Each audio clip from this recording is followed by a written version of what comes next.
has gone out of business. We're going to talk about a foreclosure spike of 117% and why this is the foreclosure problem that I've been warning about. We will talk about PCE, what happened on Friday. I will give you a meaningful quote from Dave Ramsey that I think we all need to hear. That and much more, aka stagflation, is becoming a real topic. So folks, let's jump into the daily financial news. This is for Sunday, I almost said February, April 28th. Let's talk about the bank failure. Let's put it in context and let's talk about what is coming. The first bank failure of 2024 is Republic First Bank. Republic First Bank, it went out, it had $6 billion in assets when it was taken over by the FDIC. What does this all mean? Well, first, let's put it in context. We all likely remember Silicon Valley Bank going out of business and what a disaster that was. Silicon Valley Bank was $209 billion. $209 billion. First Bank, or Republic First Bank was $6 billion. So it was 3% the size of Silicon Valley Bank. Another thing, we are going to see smaller banks fail. We just are. It just is a part of the process. One of the things that we will likely see is little drips of small bank failures. And 6 billion may seem like a big number, and it is.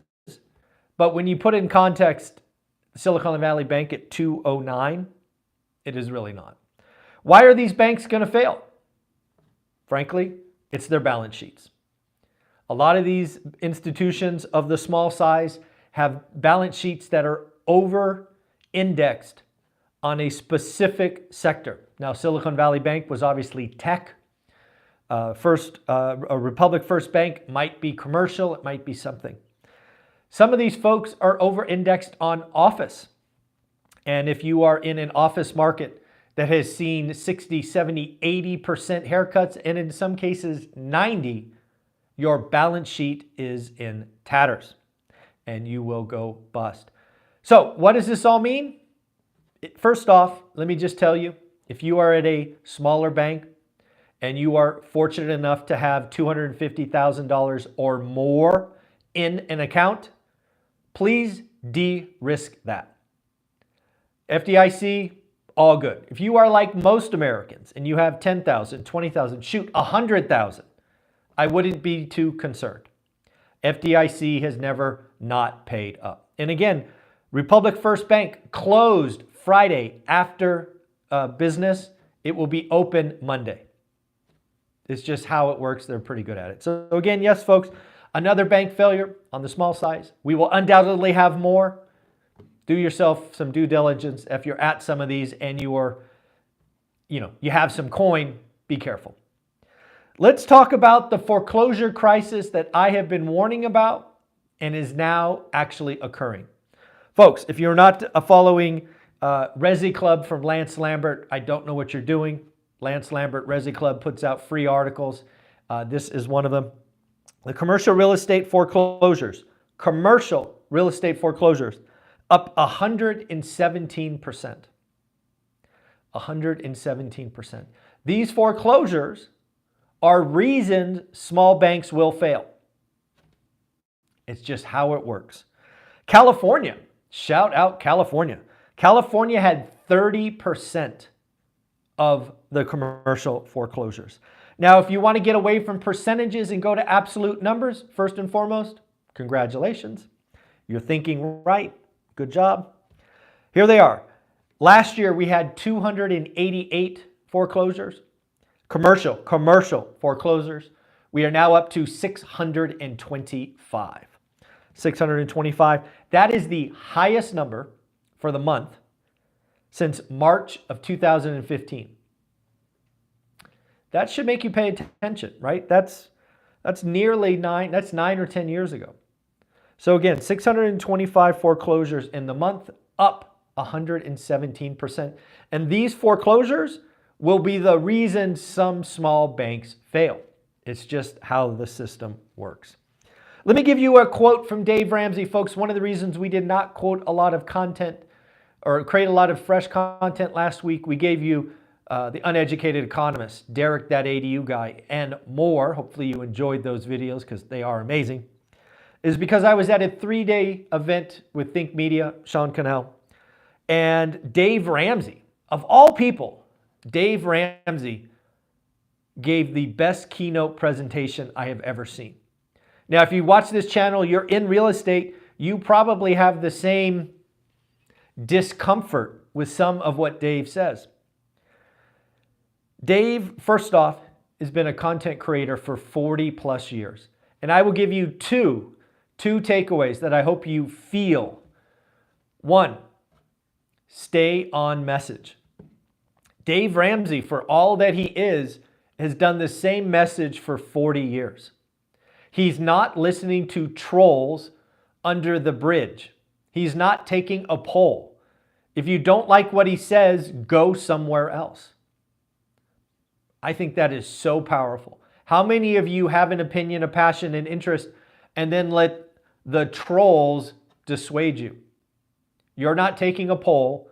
Take what you have and go after it. Number two, and the best line I have ever heard.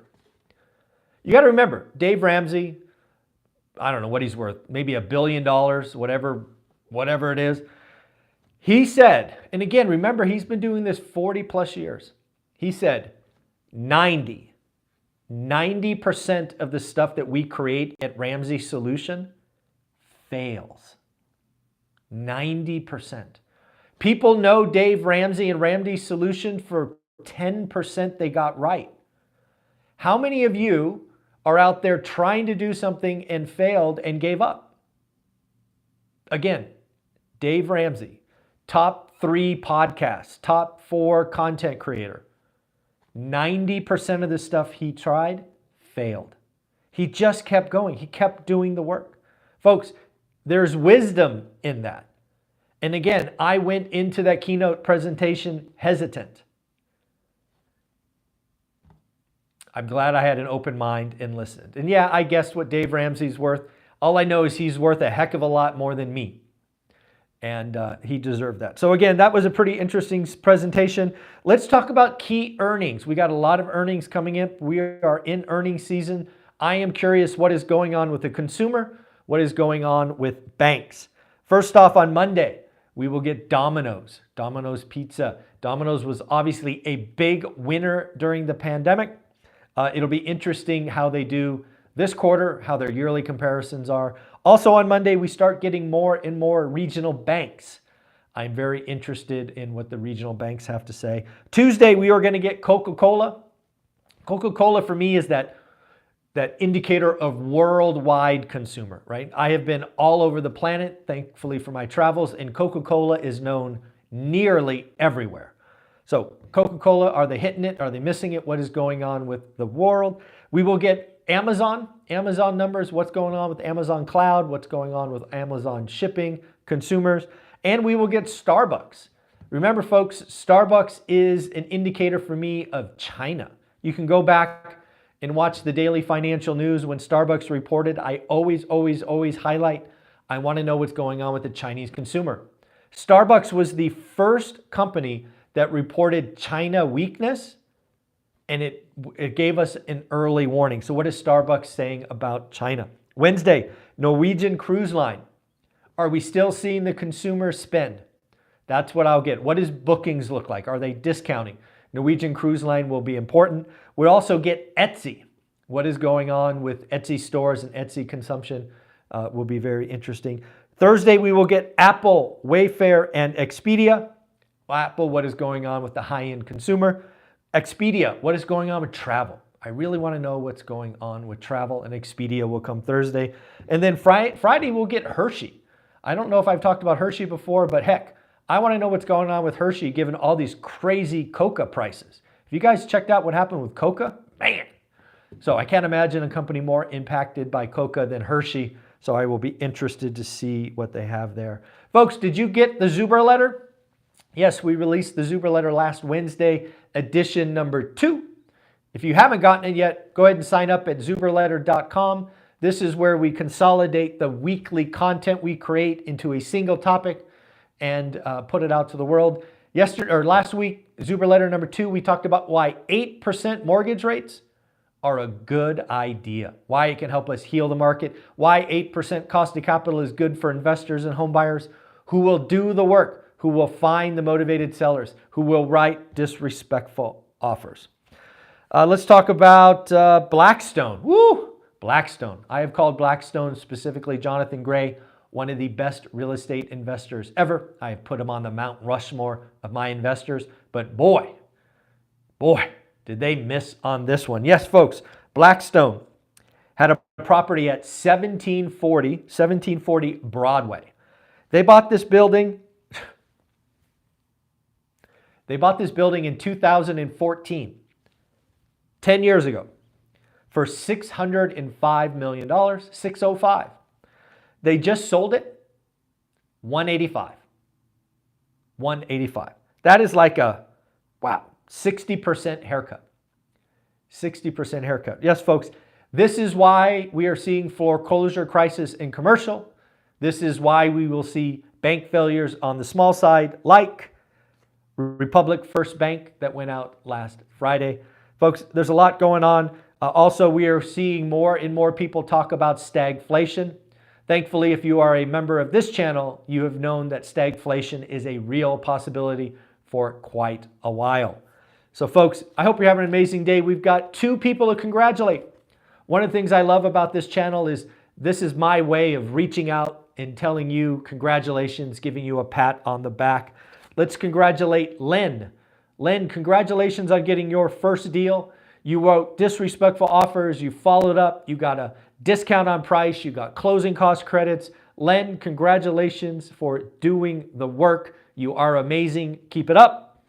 And Aaron, congratulations on getting your next deal. Folks, golden tickets for the first card, black tickets. You can get as many of these black cards as you want. I think there's a couple of people out there that have gotten 10 plus black cards, but you can only ever get 1 golden ticket. Again, Lynn, congratulations. Aaron, congratulations. You guys are amazing.